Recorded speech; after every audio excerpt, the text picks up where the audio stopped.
Good evening, and welcome back to the Poe Museum. Tonight I appear without my head as a tribute to Washington Irving's most famous literary character, the Headless Horseman. But what does Washington Irving have to do with Edgar Allan Poe? We'll find out on tonight's installment of the Curator's Crypt.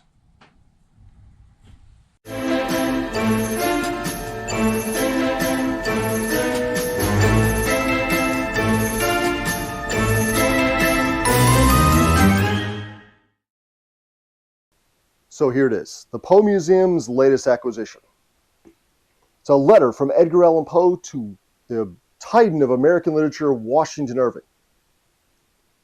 And it says so right here on the box. And you know it's a special letter because it has its own custom-made box with another custom-made box inside of it with Poe's name on it too.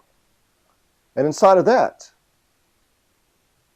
is the letter, addressed to Washington Irving.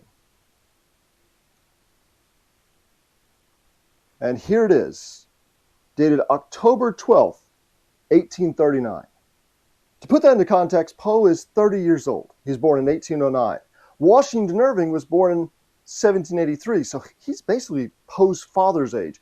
Washington Irving is the biggest name in American literature, right up there alongside maybe James Fenimore Cooper, the Last of the Mohicans guy. And The Legend of Sleepy Hollow, the one we still read today at Halloween time, he published that way back in 1820. So everybody knew who Washington Irving was. He was the big deal. Poe had been struggling, working as a magazine editor, publishing 3 unsuccessful volumes of poetry, and published some stories that I think some of them were pretty good. But this is still years off from the big hits. They're going to come later, like The Telltale Heart, The Cask of Amontillado, The Pin and the Pendulum, The Purloined Letter. That's all going to come in the 1840s. But for now, Poe has written a story called The Fall of the House of Usher, one that we still read today. It's probably the first of Poe's important stories that we still read today. And he's pretty proud of that one. So he sends that to Washington Irving to get his opinion on it, and also to get his opinion on his other news story, William Wilson. And William Wilson is a story of a fellow who tells you his name is not William Wilson because his name is so reviled, so hated, so despised that he's not even to sully the page by putting his name on it. But for now, you can call him William Wilson, and he's a horrible, evil, despicable fellow. And there's another guy who looks just like him, also named not William Wilson, who follows him around wherever he goes, and whenever evil William Wilson's about to do something terrible, other William Wilson, almost like a conscience, gets him caught, gets him into trouble.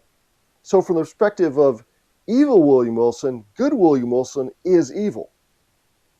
So this is a story about the competing halves of the human mind. Who's really in charge? Is it our better self, or is it our darker, sinister self that makes us do the wrong thing for the wrong thing's sake? And this became a subject of a lot of best Poe works, like The Imp of the Perverse or The Black Cat. But in William Wilson, you really see it spelled out with this doppelganger theme. So Poe sent both of these stories to Washington Irving because Poe had been struggling for years to get a book of his short stories published. He'd been trying for years and years. Nobody wanted to publish a book of his short stories. They're telling you, people read novels now. They don't want a book of short stories.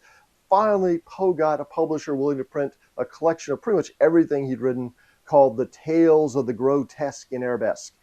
Now, he just needs some book blurbs. You know, those little couple sentences that famous authors will put in the front pages of your book to tell readers, oh, this guy's really worth reading. This is a really good book. You ought to check it out.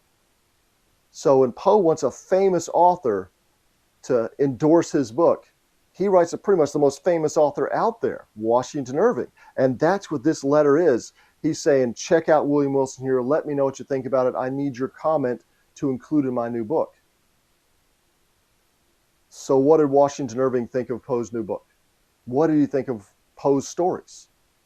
We know that because we have a first edition of the Tales of the Grotesque and Arabesque, and right here in the front are the book blurbs.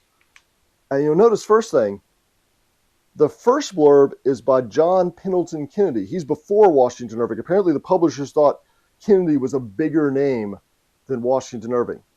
Anyway, here's what Washington Irving thought of The Fall of the House of Usher.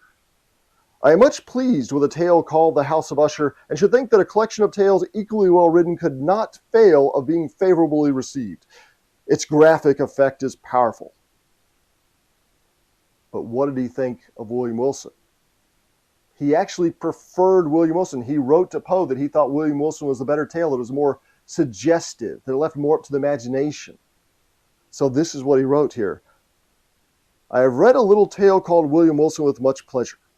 It is managed in a highly picturesque style, and the singular and mysterious interest is ably sustained throughout. I repeat what I have said of a previous production of the author, that I cannot but think that a series of articles of like style and merit would be extremely well received by the public. So, pretty good blurbs, pretty encouraging to the young author. Here's the most famous author in the country saying, yeah, the public is going to love this. Was he right? Not really. The book didn't sell very well. Poe wasn't really paid. He was just given some free copies of it.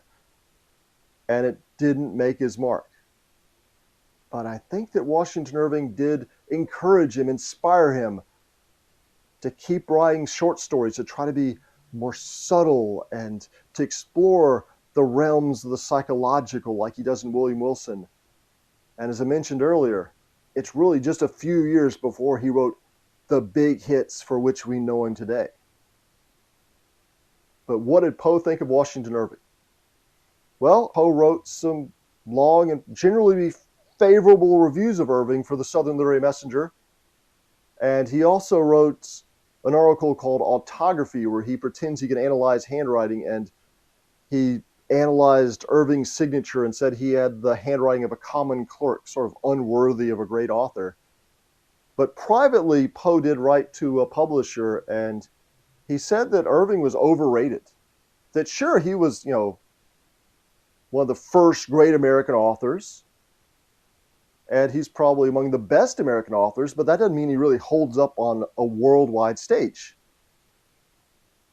That it's one thing to be just the local guy who's done well, but it's another thing to be a great world author. Poe considered himself as not just competing with the American authors, he considered himself as being an author on a global, on a universal scale. But of course, Poe didn't say that sort of thing to Washington Irving's face.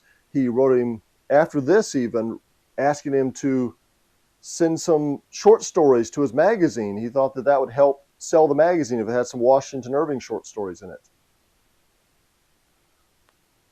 So that's what Poe thought of Washington Irving and what Washington Irving thought of Poe. But do you agree with Washington Irving? Was William Wilson really better than The Fall of the House of Usher? If you haven't read them, now's your chance. Check them out and let us know down in the comments what you think. And if you'd like to help us preserve precious Poe pieces, like this first edition of the Tales, the Grotesque and Arabesque, or our newly acquired letter from Edgar Allan Poe to Washington Irving, why not support the Poe Museum or become a member at poemuseum.org. And until next time, thanks for joining us. And I'll leave you with more gratuitous footage of Edgar the Poe Museum Cat doing Edgar the Poe Museum Cat stuff.